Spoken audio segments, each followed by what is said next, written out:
Boa noite, pessoal.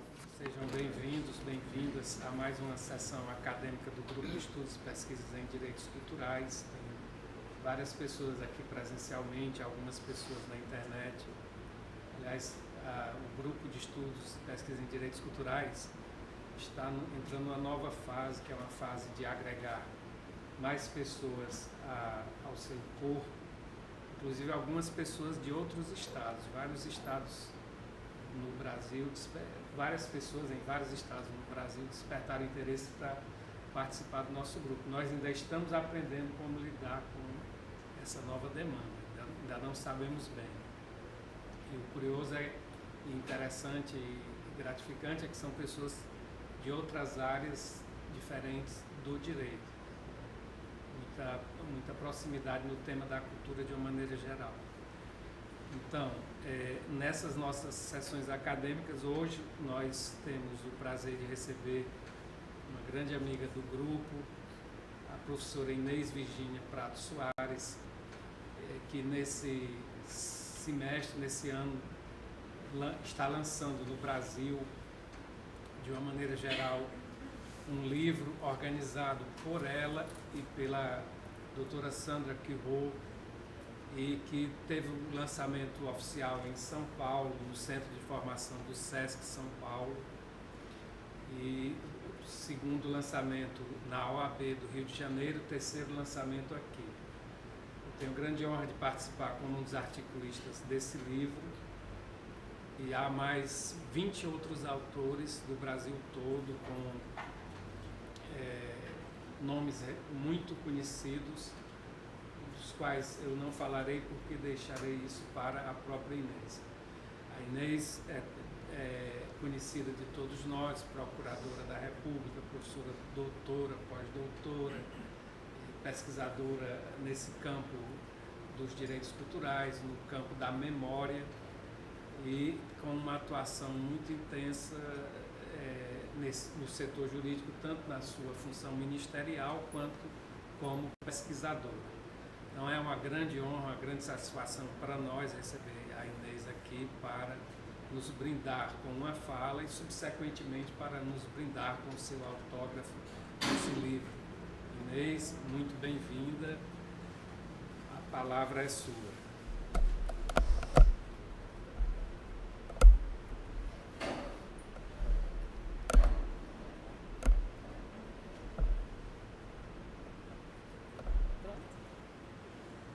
Muito obrigada, Humberto, pela apresentação e muito obrigada a todos pela presença, público muito grande e pela generosidade de organizar esse evento. Fico muito feliz de estar aqui com muitos amigos, com pessoas que conhecem meu trabalho, que eu também conheço o trabalho de muitos de vocês, então é uma satisfação muito grande saber que a gente pode refletir juntos sobre um tema que é tão interessante e ainda pouco estudado. Poderia, pela riqueza dos direitos culturais e dos bens culturais, eu acho que a gente podia estudar mais esse tema, tanto na graduação como na pós-graduação.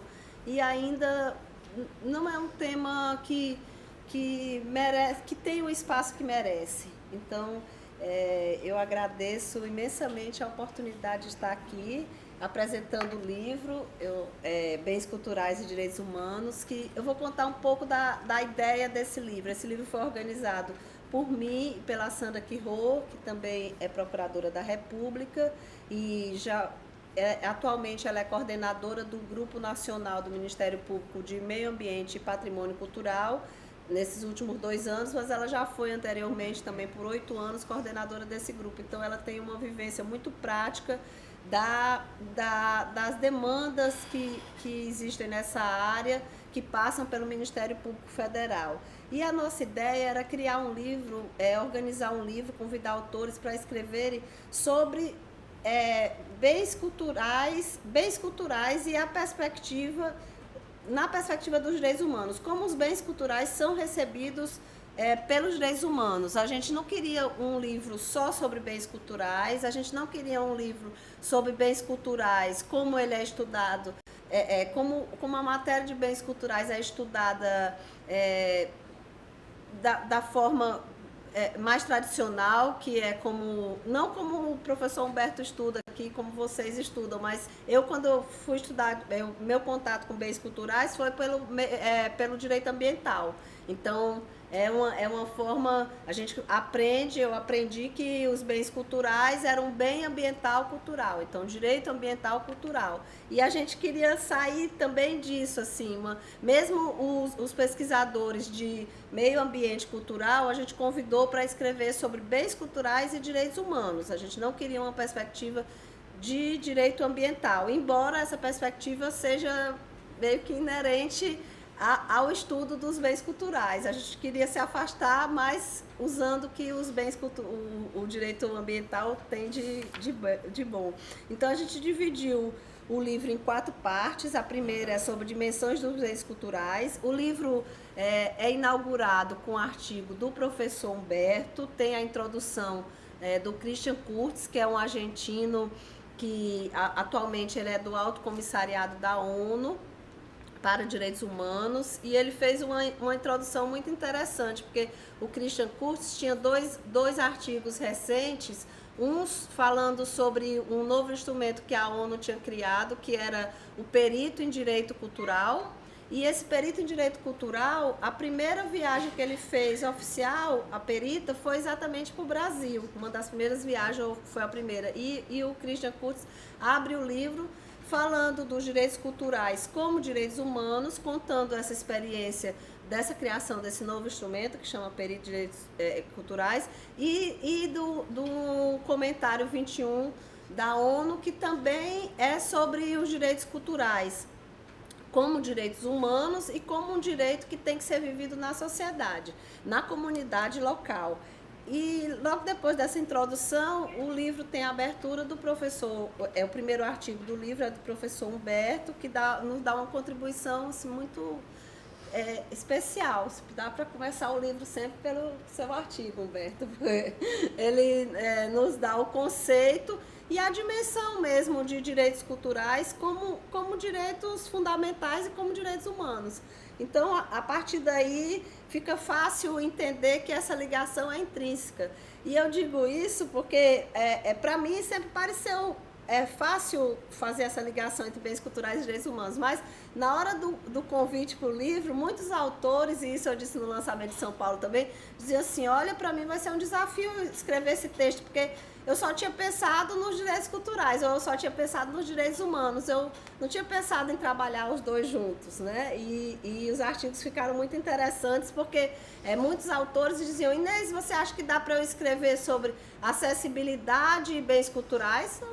Dá demais, porque você tem que pensar exatamente na acessibilidade, que é um direito humano, e nos bens culturais. Então tem um artigo muito interessante do Marcos Paulo, que é promotor muito atuante em Minas nas questões dos bens culturais, sobre a acessibilidade dele, da Andréa Lana, mas outro também da Ana Maria Marquesan, que foi uma das que disse, olha, eu não vejo, ela tem um livro excelente, Ana Maria Marquesan, ela esteve conosco no lançamento em São Paulo, sobre direito, meio ambiente cultural.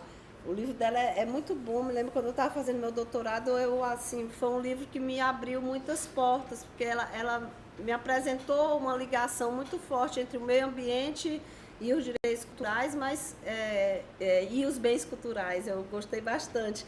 E a Ana Maria foi uma das que disse, eu não sei como eu vou ligar esses temas, e ela nos brinda aqui com um artigo muito bom sobre os movimentos sociais. A experiência dela é de promotora, além de jurista, ela é promotora em Porto Alegre e atua exatamente no ofício do meio ambiente. E ela conta algumas demandas que foram provocadas pela sociedade para a defesa dos bens culturais da cidade de Porto Alegre, especificamente. Então, é bem interessante. Vou voltar um pouco para o livro, as partes do livro. Tem essa dimensões dos bens culturais, que é inaugurado com o artigo do professor Humberto, depois vem bens culturais, direitos humanos e patrimônio natural. A gente não quis colocar meio ambiente cultural, a gente usou ali só o patrimônio natural. nessa parte tem um artigo, ainda na primeira parte tem um artigo muito interessante que eu gostei bastante, porque também era uma pesquisadora que eu estudei muito na minha pós-graduação, que era a Maria Coelho Simões. Tem um livro tradicional, não me lembro o nome agora, mas um livro cinza muito bom, que Patrimônio... mas é um livro... não tem, eu olhei. Não tem o nome do livro, mas ela é um livro esgotado. Eu tenho isso. Eu também tenho. E ela nos brindou com um texto ótimo nesse livro. O nome, até eu falei com ela por telefone, o nome dela a gente pronuncia Celli, Maria Celli. Eu sempre falei com ela, né, porque é como se escreve. E ela escreve sobre a proteção do patrimônio cultural e o contraponto à desterritorialização. E aí ela fala da importância da diversidade cultural, da identidade cultural. Ela trata o patrimônio cultural, tanto material como imaterial, como algo que nos faz vivos e faz diferentes. É muito interessante. Ela trata o patrimônio cultural como o que dá sentido e dá forma à dignidade humana. Ficou bem bonito esse artigo da professora. Ela nos brindou mesmo com um texto muito especial, e ela fez, depois que ela recebeu o livro, ela também nos mandou uma carta, uma mensagem, que eu até publiquei na página de lançamento do livro no Facebook, dizendo que tinha gostado bastante de todo o livro, dos outros textos. Então ela também se sentiu brindada pela leitura dos outros artigos. Foi bem interessante. A outra parte do livro vem Direito à Memória e à Verdade, que eu escrevo nessa parte sobre a arqueologia da resistência e direitos humanos, e nessa parte tem artigos muito interessantes, são só 4, mas o primeiro é escrito pelo Alfredo Couleton, que é um filósofo, e só o título do artigo já fala o morto como patrimônio cultural e um eventual direito humano ao morto. É bem interessante isso, porque a gente não se dá conta, intuitivamente a gente sabe que todos os familiares ou todas as pessoas têm direito ao morto, mas é importante que se escreva isso, e é um artigo muito bonito. Nessa parte também tem um artigo do Seligman, que já foi um palestrante no 3º Encontro Internacional de Direitos Culturais aqui. É até um pouco parecido com a fala que ele fez no 3º EIDC, bem bacana. E o outro também tem a participação do Andrés Aranqui, que é argentino, mas que é professor da UFMG, e da Melissa Salerno, que também nos brindou com a fala dela aqui no encontro, no 3º encontro também. Então essa parte do livro guarda um pouco de semelhança com o que nós debatemos no 3º encontro. O meu artigo é sobre a arqueologia da resistência e direitos humanos, eu escrevi com o professor Pedro Paulo Funari, é um texto que mostra a ligação da arqueologia, que é uma pesquisa minha, foi meu doutorado, sobre a proteção jurídica do patrimônio arqueológico no Brasil, e eu sempre gostei, sempre vi a arqueologia como algo muito importante para o direito e para a explicação da trajetória da humanidade. Assim, eu sempre achei que a arqueologia podia explicar muita coisa e podia ser melhor trabalhada pelo direito, e ainda é um campo que a gente precisa trabalhar mais, e nesse caso aqui é a arqueologia da resistência e direitos humanos. Essa arqueologia da resistência é uma arqueologia que há um debate ainda se essa nomenclatura ou se essa arqueologia entre os arqueólogos, né? Se há espaço para essa arqueologia, porque é uma arqueologia de um passado mais recente, bem recente, não mais recente, de um passado muito recente, e que talvez seja, que ainda não esteja consolidado na história, mas sempre retratando as graves violações aos direitos humanos. Só há arqueologia da resistência quando há graves violações aos direitos humanos.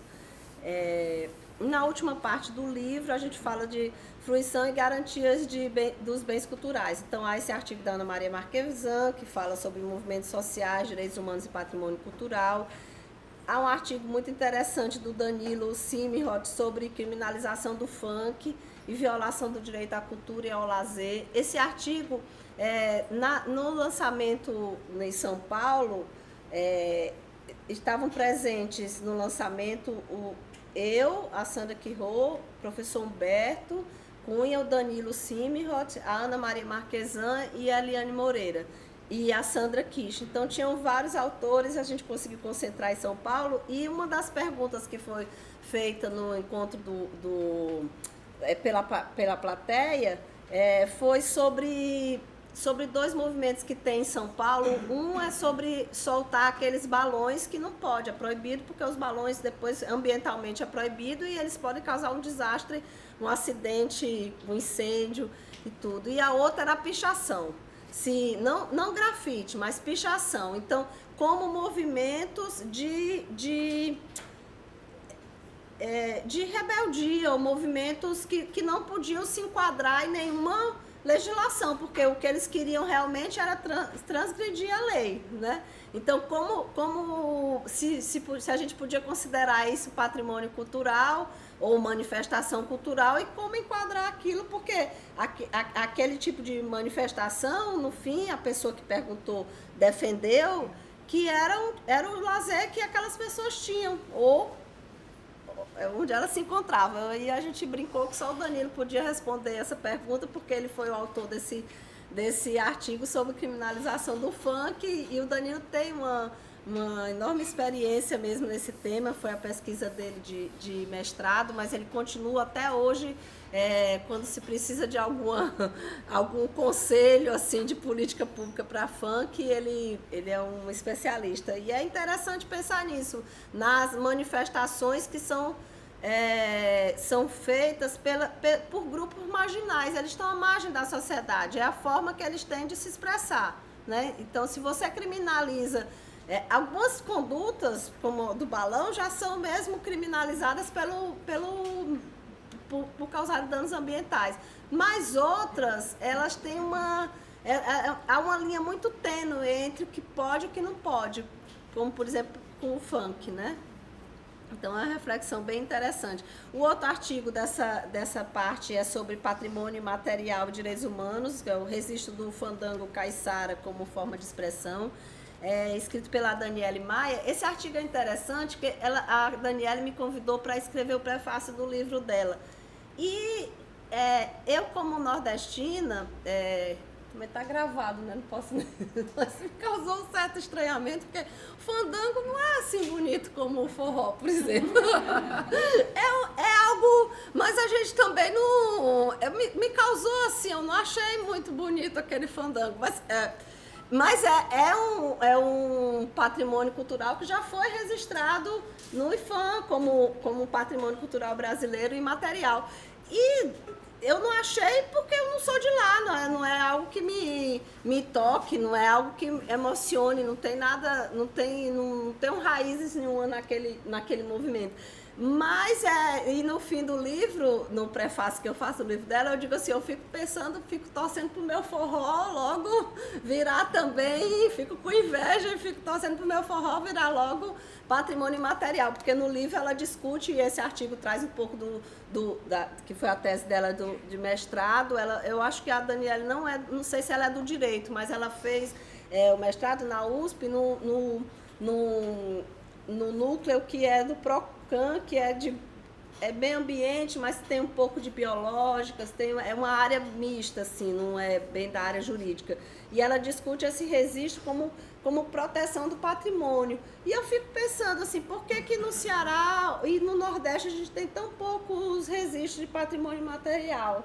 Muito poucos, assim. A única renda registrada, o modo de fazer renda registrada é a renda irlandesa, que é de Sergipe, da minha terra. Tenho dois corações, um sergipano e um cearense, mas assim, a renda irlandesa realmente é uma renda muito bonita, mas por que não se tem tanta renda que se faz no Ceará, não tem uma renda registrada como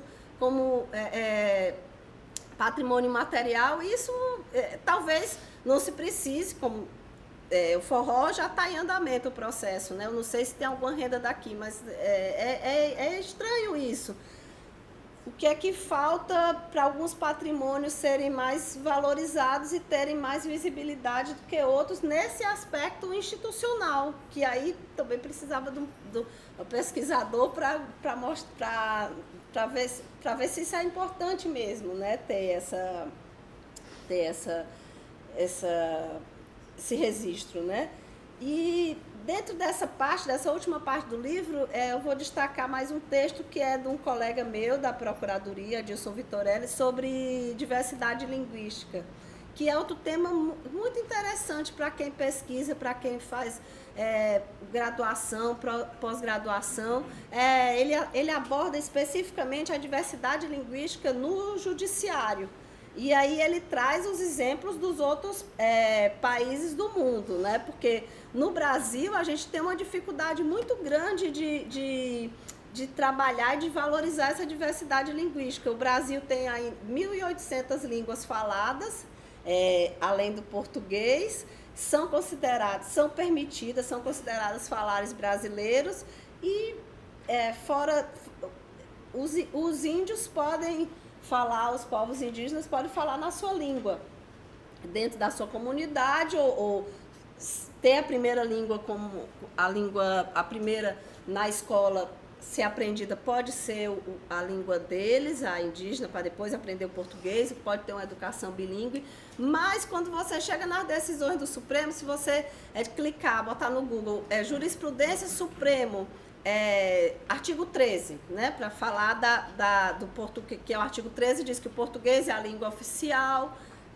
e aí tem uma decisão logo a primeira dizendo que o habeas corpus tem que ser em português. Então é interessante, porque o habeas corpus não exige nem que a pessoa seja da área jurídica. Qualquer um, numa situação que houver privação injusta de liberdade, pode entrar com essa medida, mas ela tem que ser escrita em português, quando a própria Constituição acolhe outras línguas como também línguas possíveis de ser faladas. Não que o português tem hegemonia, o português é a língua oficial, mas há esse acolhimento. Então, o Edilson fala disso, fala como os outros países trabalham esse tema, fala um pouco do caso Veron, que foi um caso que aconteceu em São Paulo, de um tribunal de júri, que foi deslocado do Mato Grosso do Sul federal, era um caso do assassinato de um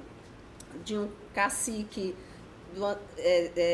do Guarani Kaiowá, que foi transferido do Mato Grosso do Sul para São Paulo, exatamente para que o tribunal de júri fosse mais justo. E quando chega em São Paulo, a primeira testemunha que vai falar, testemunha de acusação, é uma índia, e ela pede para falar na língua dela. Porque quando a gente está emocionado, a gente fala na nossa língua. Assim, eu tô lá em São Paulo, mas quando eu fico emocionada, eu não...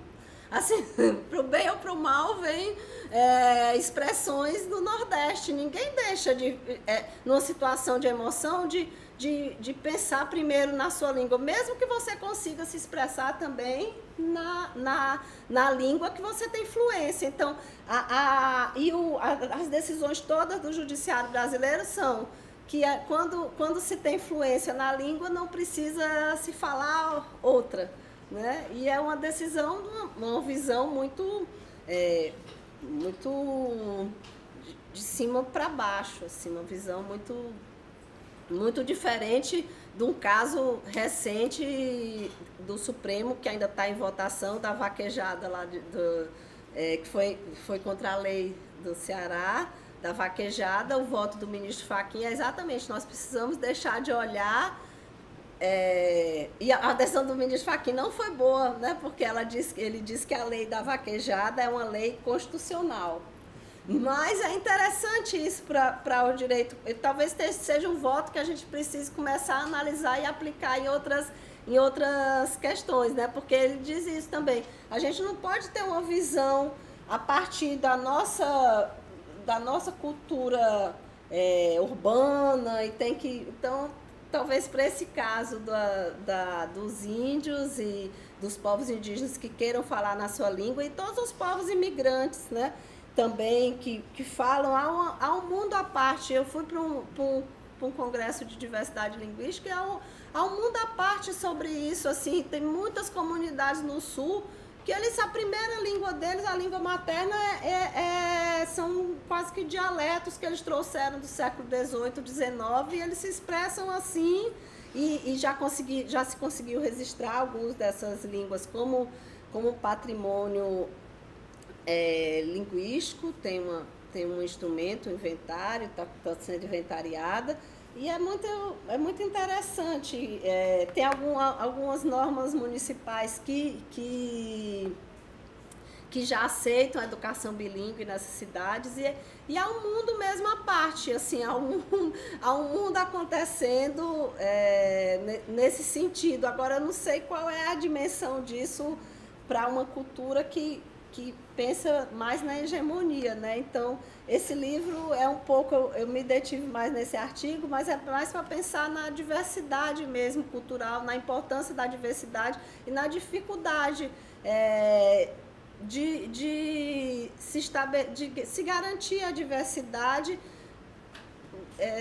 quando tudo está tão homogêneo, quando a gente precisa, ou quando a gente tende que tudo seja mais homogêneo, inclusive culturalmente. Então, eu acho que pincelei assim, os principais pontos, né? E eu abro para as perguntas. Muito obrigada.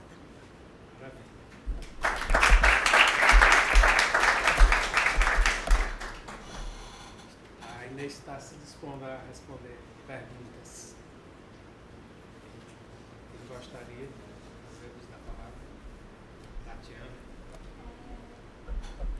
Eu vi que tem uma visão muito grande dos direitos humanos. E eu queria saber se tem alguma perspectiva para o patrimônio cultural da pessoa surda. Nesse livro, ou Tatiana. aqui no livro ou No futuro também, se teria perspectiva. Porque, Pois é. ela faz um estudo, Inês, Ah, a respeito ela é monitora da disciplina de Libras. Aham. que é uma língua que foi oficializada, né? Eu esqueci de falar nisso aqui nesse. Eu acho que ela E a única língua que tem uma lei federal é exatamente a Libra, né? Sim. Pois é, onde fico, eu não sei, isso é uma questão super complicada. Na Procuradoria eu trabalho, vou dar uma resposta não como acadêmica, mas como profissional. Na Procuradoria eu trabalho no núcleo que revisa os procedimentos de direitos humanos que são arquivados, para a gente aceitar ou não o arquivamento. E dentro do direito à educação, tem casos, claro, de denúncia de universidades, porque a gente atua na federal, de universidades que não têm Libras, mas isso, assim, sempre consegue se resolver esses procedimentos. O Ministério Público, quando interfere, a universidade acaba contratando, isso aí quase nunca precisa se judicializar. Mas tem questões mais interessantes, que é quando o acesso ao mestrado na língua inglesa. Aí, o mestrando, que é surdo, ele quer uma prova de Libras, de um jeito diferente, né? E é muito interessante isso, porque a gente disse, o Ministério Público e a universidade, a gente não sabe como fazer isso, né? Como é que a gente faz isso, né?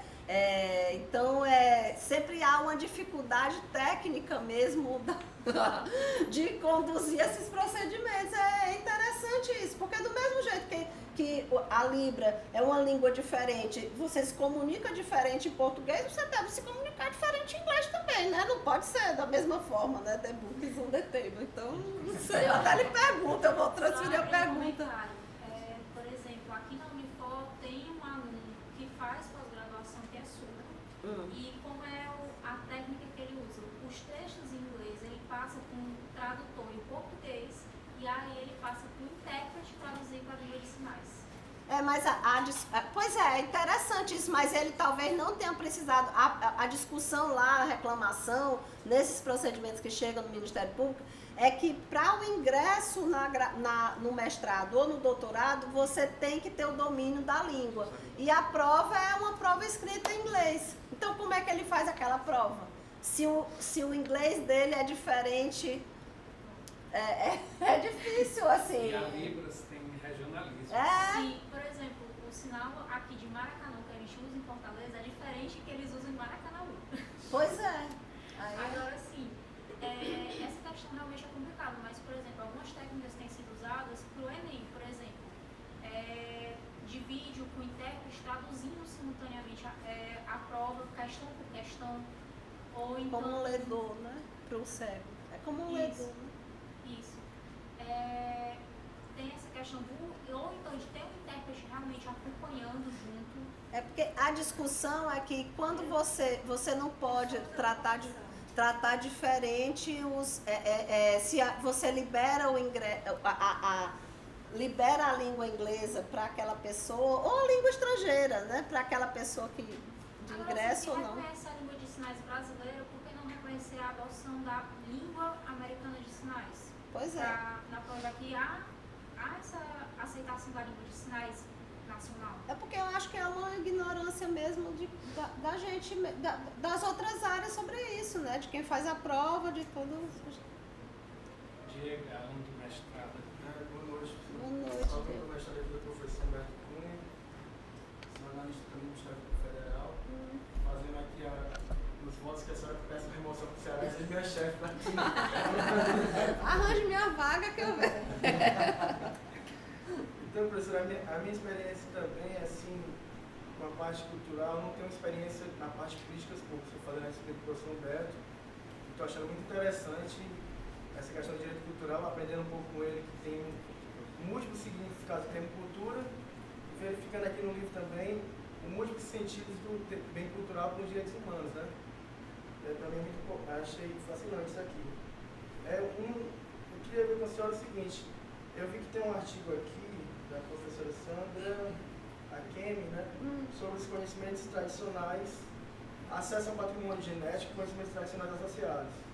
Acho que agora é uma lei recente de 2015, do novo marco da biodiversidade. Mas esse artigo foi escrito antes da lei. Eu vi que foi um pouco antes, né? Foi. Mas essa nova lei aqui do novo marco da biodiversidade, eu acho um termo fascinante porque vai mexer muito com o meio ambiente e cultura. Vai. E a parte econômica do Brasil, porque a economia do Brasil é fomentada praticamente 40% pela parte da agroindústria.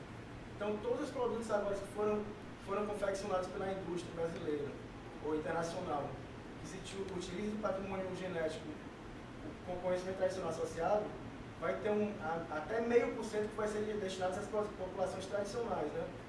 Então está havendo uma discussão muito grande sobre esse percentual de 0,5% que vai ficar para essa população tradicional que ao longo de vários anos trataram com aquele patrimônio genético e construíram um conhecimento fantástico, fabuloso no Brasil.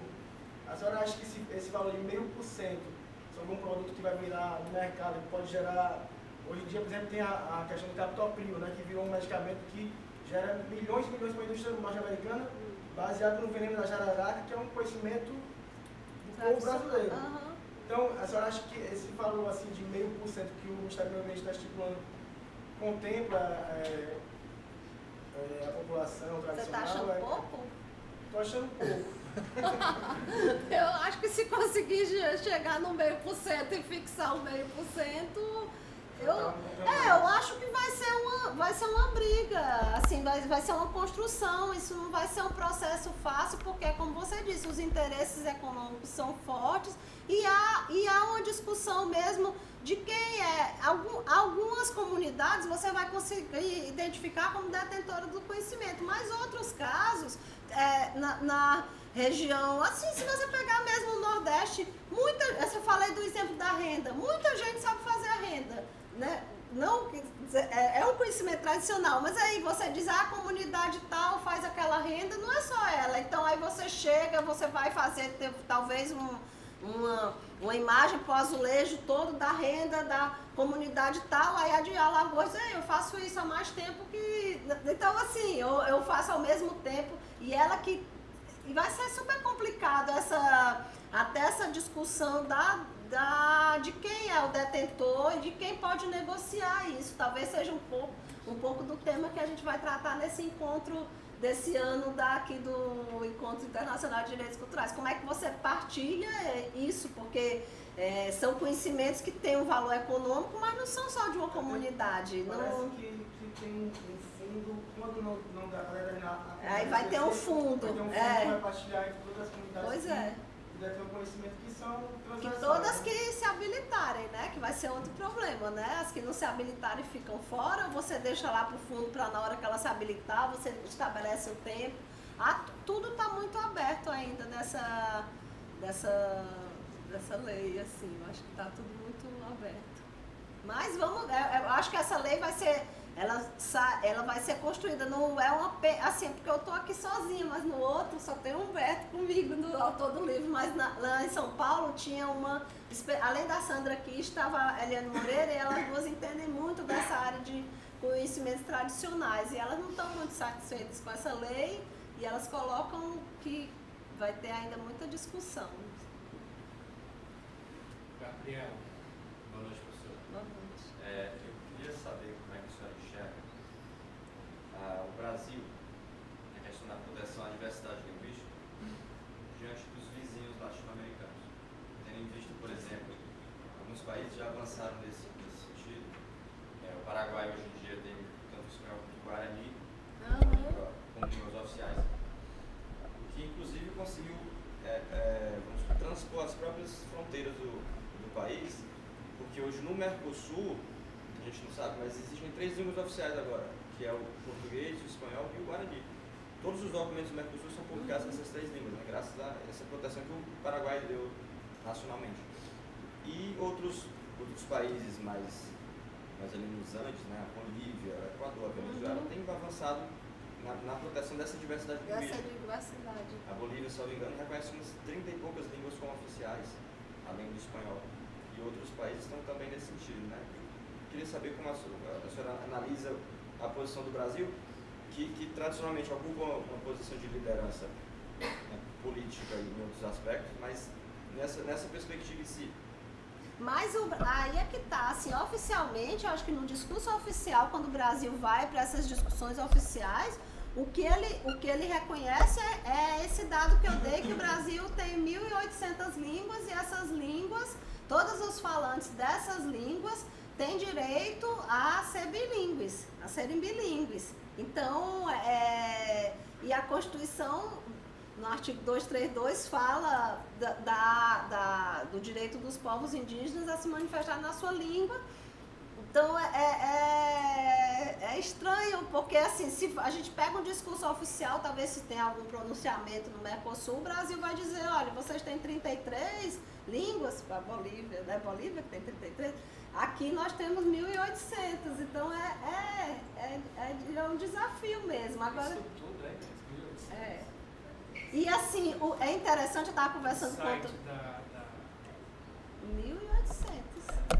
Não, e é interessante porque, por exemplo, se diz que tem direito a ser bilíngue. Sendo que o que acontece no norte, eu estava conversando com um antropólogo, ele disse, Inês, mas é o seguinte, no norte, a língua indígena falada na escola é a do povo dominante também, entre eles. Porque assim, entre eles você não...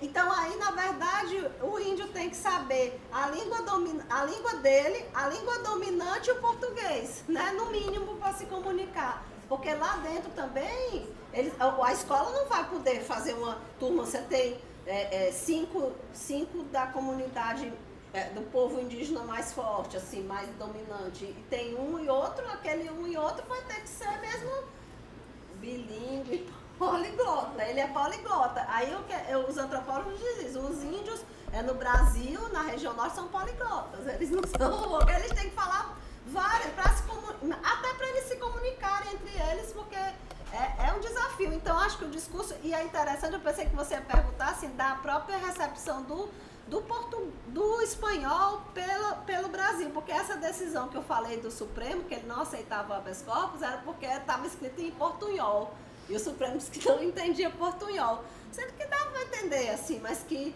Ele não entendia portunhol, então é estranho a gente ir tão perto dos nossos vizinhos não poder receber um habeas corpus que era para garantir a liberdade, né?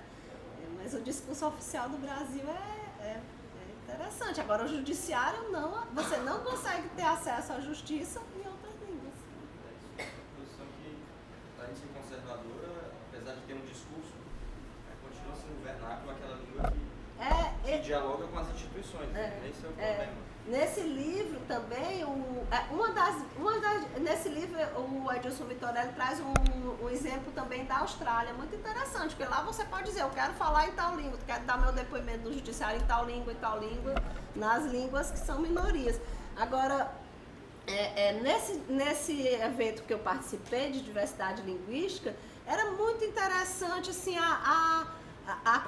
como eles tinham dificuldade, eles diziam, tudo bem, a nossa língua o nosso município é bilíngue, mas você chega nos serviços todos de saúde, nos postos de saúde, nos cartórios, tudo só em português, então não adianta, como é que você... Aí, uma única Câmara dos Vereadores de uma cidade tinha eu acho que era índio, que falava a língua dele e fazia todos os discursos na língua dele, tudo, porque ele garantiu lá